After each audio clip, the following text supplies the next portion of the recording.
Political editor Aditi नागर इस वक्त जुड़ रही हमारे साथ में न्यूज रूम से। सीधे उनका एक बार रुख कर लेते हैं। अदिति, इस बार का जो प्लान है वो बहुत ही फुल प्रूफ बनाया जा रहा है, क्योंकि पिछले 2 बार की हार के बाद बीजेपी चाहती है कि इस बार आम आदमी पार्टी को मात दी जाए, क्योंकि सत्ता से दूरी का जो सूखा है वो काफी लंबा हो चुका है। बिल्कुल, देखिए, और इसके पीछे की जो वजह है वो ये होने वाली है कि डबल इंजन की सरकार। आप देखेंगे कि जब भारतीय जनता पार्टी जनता के बीच में जाएगी तो बार बार डबल इंजन की बात करेगी। क्यों? क्योंकि जिन राज्यों में भी केंद्र और राज्य में वही सरकार है केंद्र वाली, वहाँ पर किस तरीके से प्रोग्रेस हुई है वो अपने आप में उसको दर्शाने वाला है कि किस तरीके से काम हो रहा है। अब देखिए, दिल्ली की जहाँ तक बात है तो दिल्ली की बात इस तरीके से है कि दिल्ली में आम आदमी पार्टी के साथ लगातार खींचतान तेज है। आम आदमी पार्टी के साथ जाहिर तौर पे लंबे समय से जिस तरीके से आमना सामना चल रहा है, तो भारतीय जनता पार्टी जो मोमेंटम बना हुआ है हरियाणा महाराष्ट्र चुनाव के बाद दिल्ली में भी अच्छा प्रदर्शन करके, और जाहिर तौर पे भारतीय जनता पार्टी जब चुनाव में उतरती है तो जीतने के उस थॉट प्रोसेस से उतरती है, तो उसी के लिए चुनाव में उतरेगी। तो सबसे महत्वपूर्ण बात यह है कि आम आदमी पार्टी, क्योंकि 2 बार मुख्यमंत्री अरविंद केजरीवाल बन चुके हैं, अब तीसरी बार सरकार को कैसे रोका जाए। क्योंकि आप देखिए, अगर अरविंद केजरीवाल तीसरी बार मुख्यमंत्री पद की शपथ लेते हैं तो जाहिर तौर पर देश की राजनीति में उनका कद बहुत अलग हो जाएगा। और ऐसे में भारतीय जनता पार्टी 3 तरीके से पॉलिटिकली और संगठन के लिहाज से काम कर रही है, उस पर चर्चा करते हैं। पहला, डबल इंजन सरकार में किस तरीके से जो कैपिटल है दिल्ली, जिसमें बहुत तमाम तरीके की चीज़ों पर, जैसे बारिश आ जाती है तो पूरा क्लॉग हो जाता है, पॉल्यूशन को लेकर, ग्रोथ एस्पेक्ट्स को लेकर, हर चीज़ में केंद्र सरकार बार बार ये कहेगी कि अगर डबल इंजन की सरकार होगी तो हम दिल्ली को, जिस तरीके से नेशनल कैपिटल उसकी बात होती है, बिजनेस कैपिटल महाराष्ट्र की, कि डबल इंजन की सरकार है, महाराष्ट्र की सीरत सूरत बदल देंगे। दूसरी बात है कि अपनी विकास की योजनाओं का जिक्र होगा। तीसरी बात है कि अरविंद केजरीवाल के लिए कहा जाएगा कि आम आदमी कहकर आए थे लेकिन आम आदमी जैसा बर्ताव नहीं किया, तो जाहिर तौर पे उनके भ्रष्टाचार के मुद्दों को उठाया जाएगा। और फिर महिला वोट बैंक, और आपने दूसरा, आज प्रधानमंत्री नरेंद्र मोदी ने जिस तरीके से आज कार्यक्रम में वो शिरकत की थी, उन्होंने एक अवार्ड, राष्ट्रीय बाल अवार्ड था, वहाँ पर उन्होंने बार बार दिल्ली और जो एक पर्टिकुलर कास्ट है सरदारों का जिक्र करें, उनके बलिदान के बारे में जिक्र किया, तो जाहिर तौर पे वो दिल्ली चुनाव के इस तरह देख के नजर आता है। लेकिन जो ब्रह्मास्त्र होने वाला है वो होने वाला है आरएसएस का सपोर्ट, ग्राउंड सपोर्ट। तो BJP door to door campaign कर रही है, एक घर घर जाकर बता रही है कि हम कैसी विकास की योजनाएं लाएंगे। जितने भी झुग्गी झोपड़ी हैं वहाँ पर उन लोगों के साथ, वहाँ पर कार्यकर्ता बीजेपी के पिछले 7 महीने से रह रहे हैं, खा रहे हैं, उनके साथ जीवन बिता रहे हैं। तो ये तो पॉलिटिकल एस्पेक्ट हुए, लेकिन आरएसएस के साथ भारतीय जनता पार्टी ने अभी जो हाल ही में बैठक करी है उसमें ये तय किया है कि वो लगभग 2 लाख बैठकें करेंगी। ठीक वैसे ही जो हरियाणा में हुआ, हरियाणा में पूछा इस तरह का जिक्र हुआ कि न जाने कैसे जमीन बदल गई। महाराष्ट्र में भी इस तरह की जीत की उम्मीद नहीं थी और उसमें आरएसएस की बहुत बड़ी भूमिका थी। आरएसएस जाकर पॉलिटिकल बात नहीं करता, वो सामाजिक मुद्दों पर चर्चा करता है, और उन सामाजिक मुद्दों पर भारतीय जनता पार्टी का क्या टेक है, कितना प्रभाव होगा, अगर भाजपा की सरकार आएगी तो वो सामाजिक मुद्दे कितने आपके जीवन के लिए महत्वपूर्ण होंगे, तो इन तमाम मुद्दों पर बात करता है। तो जाहिर तौर पर प्रत्याशियों को लेकर, चुनाव रणनीति को लेकर दोनों की बैठक हुई। लेकिन ये बात तय है जो आपने कहा था कि इस बार अरविंद केजरीवाल को सत्ता की कुर्सी से रोकने के लिए भारतीय जनता पार्टी अपनी पूरी ताकत झोंक रही है। यूं तो आरएसएस के साथ इससे पहले भी रहा है बीजेपी के पास, लेकिन इस बार ऐसी क्या नई स्ट्रैटेजी होगी? क्योंकि हरियाणा के बाद में, महाराष्ट्र के बाद में बीजेपी का कॉन्फिडेंस फुल ऑन हाई है, तो इस बार कुछ स्ट्रैटेजी में ऐसे बदलाव होने वाले हैं क्या दिल्ली को लेकर? क्योंकि प्रयास तो इससे पहले भी खूब हुए। बिल्कुल, देखिए, सबसे पहले तो दिल्ली के लिए चुनौती जो दोनों राष्ट्र पार्टी है, कांग्रेस बीजेपी, वो ये है कि उनके पास चेहरा नहीं है। लेकिन भारतीय जनता पार्टी ने अपने काम करने के स्ट्रेटेजिक तरीके में बदलाव 2014 से ही ला दिया था कि उनके पास कोई भी राज्य हो, कोई भी चुनाव हो, चेहरा नरेंद्र मोदी का है। और ज़्यादातर राज्यों में नरेंद्र मोदी का चेहरा जाहिर तौर पर चला भी और चुनाव जीते भी गए। तो भारतीय जनता पार्टी तो ये मान के ही चलती है कि चेहरा नरेंद्र मोदी का है।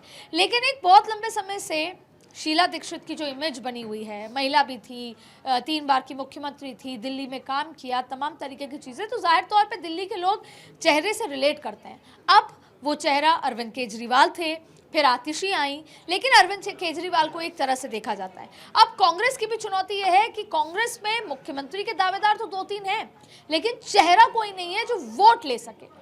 तो अब रणनीति क्या है? रणनीति है, एक, भ्रष्टाचार के मुद्दे पर, लिकर पॉलिसी के मुद्दे पर अरविंद केजरीवाल को घेरना, शीश महल के मुद्दे पर अरविंद केजरीवाल को घेरना, उनके आम आदमी की इमेज पर सवालिया निशान लगाना।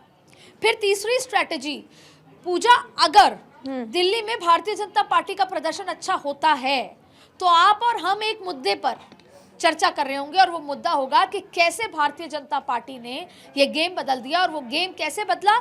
झुग्गी झोपड़ी अभियान चलाकर। आप बात करने में भले ही आसान लगता है, लेकिन पिछले 7 महीने में, मैं उन कार्यकर्ताओं से मिली हूँ, बैठकर समझा, इसलिए कह रही हूँ, पिछले 7 महीने में एक ग्रुप ऑफ कार्यकर्ताओं ने अपने घर में खाना नहीं खाया है, वो अपने घर में जाकर रात को नहीं सोए हैं।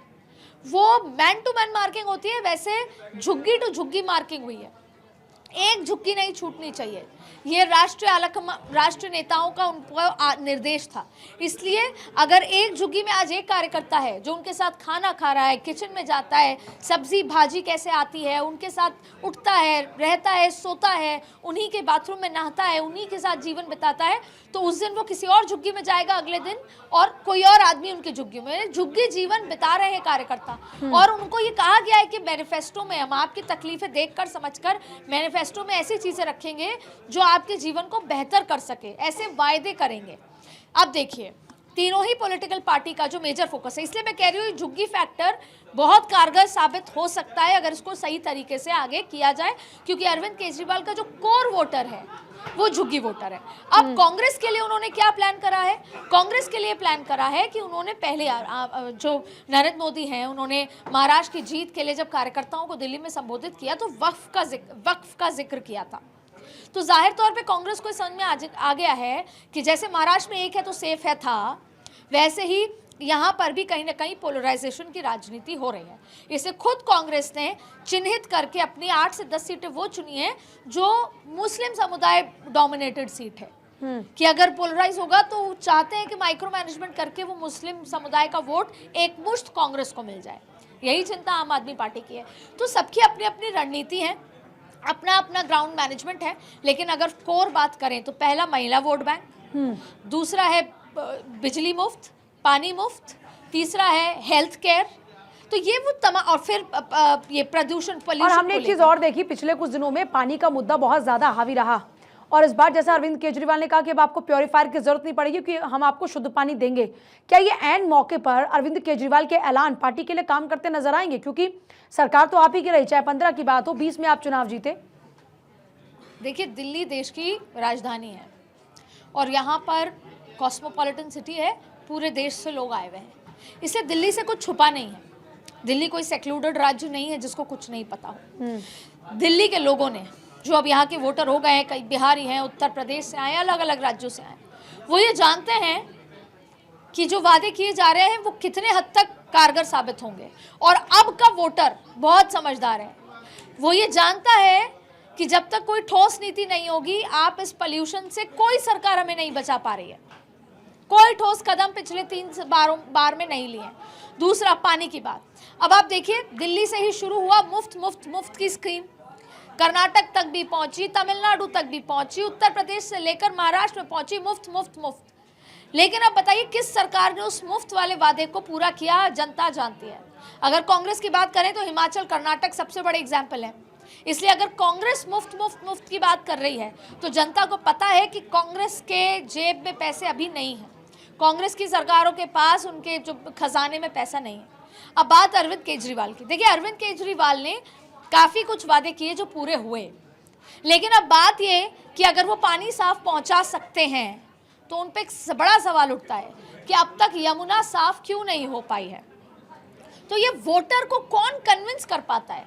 तो पूछा, बॉटम लाइन ये है कि ये पूरा चुनाव 2 चीज़ों के इर्द गिर्द है। पहला, अपने, कोई भी पॉलिटिकल पार्टी के लिए, पहला अपने वोट बैंक को बचाना, सामने वाले वोट बैंक में सेंधमारी करना, और दूसरा कि आप जो वादे कर रहे हैं, करने वाले हैं मैनिफेस्टो के नाम पर, वो घर घर तक कैसे पहुंचाएंगे और आपकी इमेज अनुसार जनता या वोटर ये मानेगा कि ये पूरे होंगे या नहीं। जनता ये मानेगी कि ये तो पहले भी दे चुके हैं और आगे भी कर सकते हैं, तो आपको वोट पड़ जाएगा। इसलिए हर जिसे बोलते हैं मोर्चे पर अलग रणनीति होगी। यहाँ पर त्रिकोणीय मुकाबला है। अरविंद केजरीवाल जाहिर तौर पे एंटी इनकम्बेंसी झेलेंगे। दूसरा, अब कांग्रेस उनके साथ नहीं लड़ रही, तो कांग्रेस अपना वोट बैंक धीरे धीरे खिसकाने की कोशिश करेगी, मुस्लिम वोट बैंक को अपनी तरफ खींचने की कोशिश करेगी। वहीं इस बार भारतीय जनता पार्टी नरेंद्र मोदी के चेहरे पर हर एक मोर्चे पर, जिसमें आरएसएस काम भी करेगा, आरएसएस जब जमीन पर काम करता है तो पता भी नहीं लगता और ज़मीन बदल जाती है। दूसरा, इस बार शीश महल, इस बार लिकर पॉलिसी जैसे बहुत सारे मुद्दे भी हैं।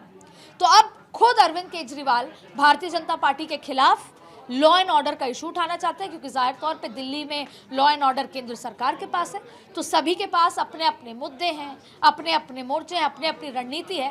लेकिन कौन जनता को कन्विंस करने में, अपना वोट बैंक बचाने में कामयाब हो पाता है, दिल्ली उसी की होगी। जाहिर तौर पर यही बात है कि दिल्ली उसी की होगी जो अपनी अपनी जनता को बचाने में कामयाब होगा।